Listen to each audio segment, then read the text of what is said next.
கெட்டு போறதுன்னு ஒருத்த முடிவு பண்ணிட்டா அவன் 4 விஷயம் செய்வான்னு வள்ளுவர் சொல்றார்.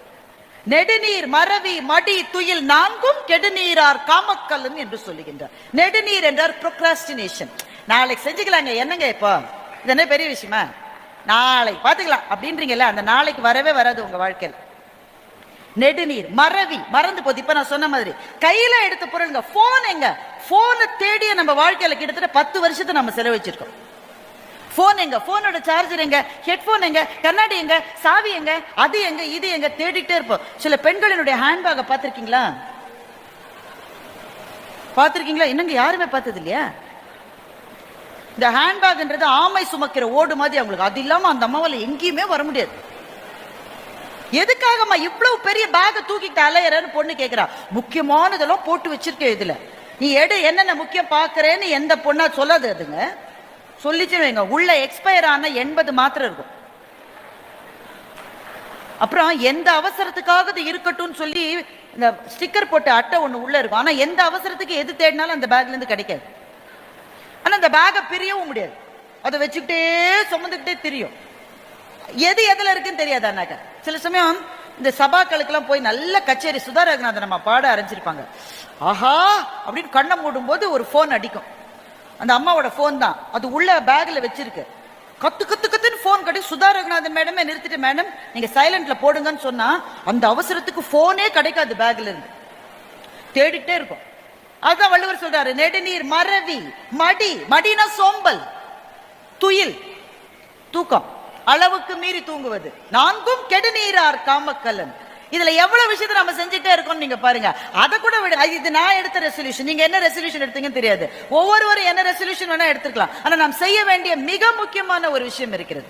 இங்க இருக்கிற எல்லா ஆண்களையும் கேட்கிறேன், உங்கள் பெண்களையும் கேட்கிறேன், உங்களுடைய வாழ்க்கை துணைவருக்கு அல்லது துணைவிக்கு இது மட்டும் நீங்க கொடுத்த பெஸ்ட் கிஃப்ட் என்ன? பெஸ்ட் கிஃப்ட் என்ன? சில பேர் வீடு கொடுத்திருப்பீங்க, வைர நெக்லஸ், என்னங்க நீங்க கொடுத்தது அவங்களே. இந்த பஜனை எல்லாம் வேணாம் சும்மா, இதெல்லாம் நாங்க சங்க காலத்துல இருந்தே கேட்டுட்டோம். நாங்க நான் என்னையே உனக்கு கொடு, நீ வேணாம் வேற ஏதாவது கொடுங்க செய்வீங்க. சார் ஒண்ணு சீரியஸா பேசலாமா? ரொம்ப முக்கியம், கணவன் மனைவிக்குள்ளே இருக்கிற உறவு என்பது ரொம்ப முக்கியம். ஆனா அதிலும் கூட சில இடைவெளிகள் தேவையாகத்தானே இருக்கிறது. அதிலும் சில இடைவெளிகள் தேவையாகத்தான் இருக்கிறது. அவருக்கென்று ரொம்ப அவருடைய ஆன்மாவுக்கு பிடித்த ஏதோ ஒன்றை அவர் செய்ய வேண்டும் என்றால், அது ஒரு ரோட்டரியில சேர்ந்து செய்கிற பணியா இருக்கலாம், இல்ல அவர் ஒரு ஓவியரா இருக்கலாம், அவர் ஒரு எழுத்தாளரா இருக்கலாம். அது எப்படி நான் இல்லாம நீங்க ஒரு விஷயத்துக்கு செய்வீங்கன்னு மனைவிகள் கேட்க கூடாது. அவங்களுக்குன்னு ஒரு ஸ்பேஸ் கொடுத்துருங்க. அதே மாதிரிதான் மனைவிகள், அவங்க ஃப்ரெண்ட்ஸோட போறாங்களா, அவங்க பட்டு பிடிச்ச டிவி சீரியலை பாக்குறாங்களா, எனக்குன்னு எதுவும் செய்யாம ஏன் அதை செஞ்சுட்டு இருக்குன்னு கணவர்கள் கேட்காதீங்க. At the end of the day, there must be spaces in your togetherness.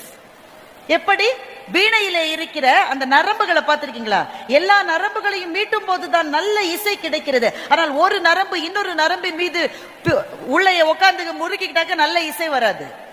அது ஒவ்வொரு நரம்பும் பக்கத்துல பக்கத்துல இருக்கணும், ஆனா தனித்தனியா இருக்கணும். வாழ்க்கை என்பதும் அப்படித்தான். எல்லா உறவுகளும் பக்கத்துல இருக்கணும், ஆனா நமக்குன்னு ஒரு ஸ்பேஸ் இருக்கணும். ஸ்பேஸ் இருக்குங்க, ஆனா ஸ்பேஸ் ரொம்ப ஜாஸ்தி ஆயிடுச்சு அப்படின்றவங்களா நீங்க? அதுக்காக தான் இதை சொல்றேன். என்ன கிஃப்ட், பெஸ்ட் கிஃப்ட் கொடுத்துருக்கீங்க? சில பேர் சொன்ன மாதிரி உங்களையே நீங்கள் கிஃப்டா கொடுத்துருக்கலாம். அதனுடைய வேல்யூ என்னன்னு அந்த அம்மாக்கு தெரியாது. தங்க நெக்லஸ், வைர நெக்லஸ், நல்ல புடவைகள், நல்ல போன், ஐபோன் 16 வாங்கி கொடுத்துருக்கீங்க. அதை விட என்னங்க இந்த கிஃப்ட் எல்லாத்தையும் கொடுத்தவர்களுக்கு சில பேர் உங்க வீட்டுக்காரமா படிக்கிற வழக்கம் உடையவரா இருந்த நல்ல புத்தகங்களை வாங்கி கொடுத்துருப்பீங்க. உங்க எல்லாருக்கும் வாழ்த்துக்கள். இது எல்லாத்தையும் விட ஒரு முக்கியமான கிஃப்டை கொடுப்பேன்றத இந்த நியூ இயர் ரெசல்யூஷனை நீங்க எடுத்துக்கணும். அது என்ன? உங்களுடைய ஆரோக்கியம். நீங்க ஹெல்த்தியா இருப்பதை விட உங்களுடைய வாழ்க்கை துணைக்கான பெரிய கிஃப்ட் எதுவுமே கிடையாது. நீங்க நியூ இயர்ல இருந்து தான் இந்த நல்ல கிஃப்ட் ஹெல்த்ன்றதை இம்ப்ளிமெண்ட் பண்ணல, இன்னைக்குல இருந்தே பண்ணலாம். இன்னைக்கு சாயங்காலத்துல இருந்தே பண்ணலாம்.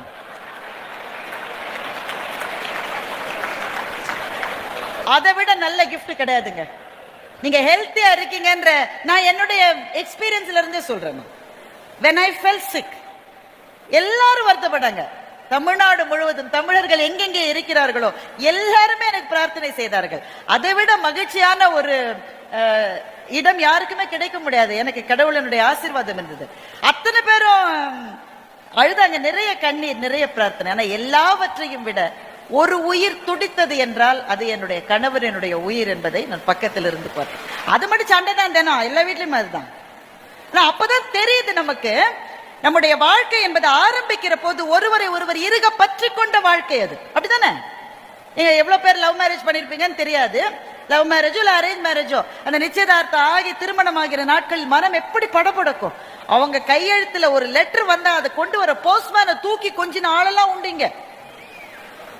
கல்யாண மரபுல எவ்வளவு பேசுனீங்க, பேச்சு பேச்சு பேச்சு. இன்னைக்கு பிள்ளைங்களா போர்வையை போத்திக்கிட்டு உள்ள எஸ்எம்எஸ் பண்ணுது.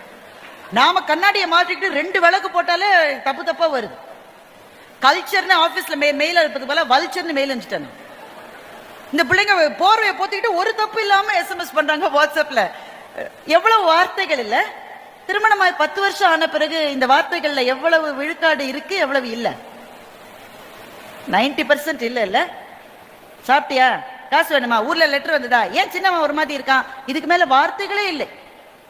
அப்ப ஆரம்பத்துல பேசின வார்த்தை அருவி மாதிரியான வார்த்தை சுருங்கி சுருங்கி சுருங்கி சுருங்கி ஒன்றுமில்லாமல் ஓரிரு வார்த்தைகளிலே வந்து நிற்கிற போது ஒரு வெறுமை வருகிறது அல்லவா? இந்த வெறுமை எவ்வளவு நாள் தெரியாதுன்னா, உங்க பிள்ளைகள் உங்க பக்கத்தில் இருக்கிற மட்டும் உங்களுக்கு தெரியாது. ஆனால் உங்களுடைய பிள்ளைகளுக்கு சிறகுகள் முளைத்து அவர்கள் பறந்த பிறகு எம்டி நெஸ்ட் சிண்ட்ரோம், உங்க வீடுகள் குஞ்சுகள் பறந்து போய்விட்ட குருவிகள் இருக்கிற கூடு போல ஆகிற போது உங்கள் வாழ்க்கைக்கான ஆதாரம் என்பது 2 தான். உங்களுடைய நண்பர்கள், உங்களுடைய வாழ்க்கை துணை, இது 2 தான் ஆதாரம். அதனால சொல்ற 2த்தையும் பத்திரமா பிடிச்சுங்க. யாருங்க அந்த அம்மாவோட பேசுது, 2 வார்த்தை பேசினாலும் சண்டை வருதுங்கன்றீங்களா? நல்லது, கரை நல்லது மாதிரி சண்டை நல்லது. சண்டையே இல்லைன்னா இனிமே அந்த கேஸே ஓவர்னு அர்த்தம்.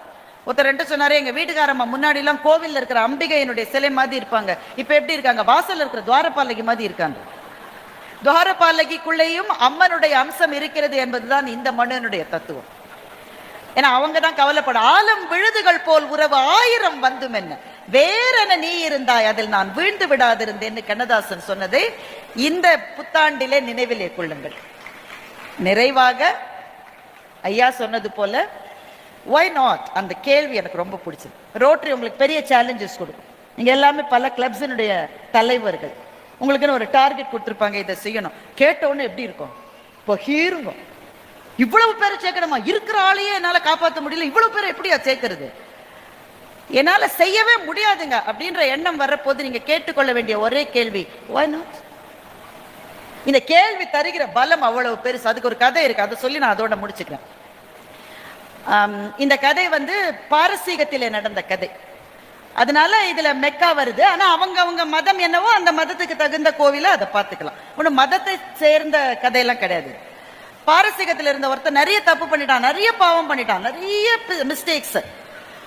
அவனுடைய வாழ்க்கை முழுக்க பாவம் பண்ணிக்கிட்டே இருந்தான். கடைசியில மனம் திருந்தி நான் மெக்காவுக்கு போறேன்னு முடிவு பண்ணிட்டான். அது மெக்காவா இருக்கலாம், காசியா இருக்கலாம், அது கிறிஸ்தவர்களினுடைய தேவாலயமா இருக்கலாம், எதுவா வேணா இருக்கலாம், அது போறதுன்னு முடிவு பண்ணிட்டான். முடிவு பண்ணி பாதி போயிட்டான். கொஞ்ச தூரம் போன உடனே அவனுடைய காலம் முடிந்து விட்டது, அங்கேயே அவனுடைய வாழ்க்கை நிறைவடைந்து விட்டது. இப்ப தேவர் லோகத்திலிருந்து எல்லாரும் வந்து இவனை சொர்க்கத்துக்கு அனுப்புறதா நரகத்துக்கு அனுப்புறதான் சண்டை.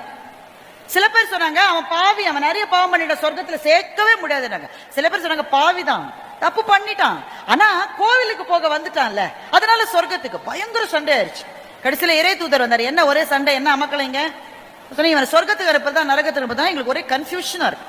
அவர் சொன்னார், சரி அவன் வீட்டிலிருந்து கோவில் வரை இருக்கிற டிஸ்டன்ஸா அளந்துட்டு வாங்க, போய் ஃபுல்லா தண்ணி கொடுத்தீங்கன்னா முடிங்கன்னு அர்த்தம், அது எனக்கு தெரியாது.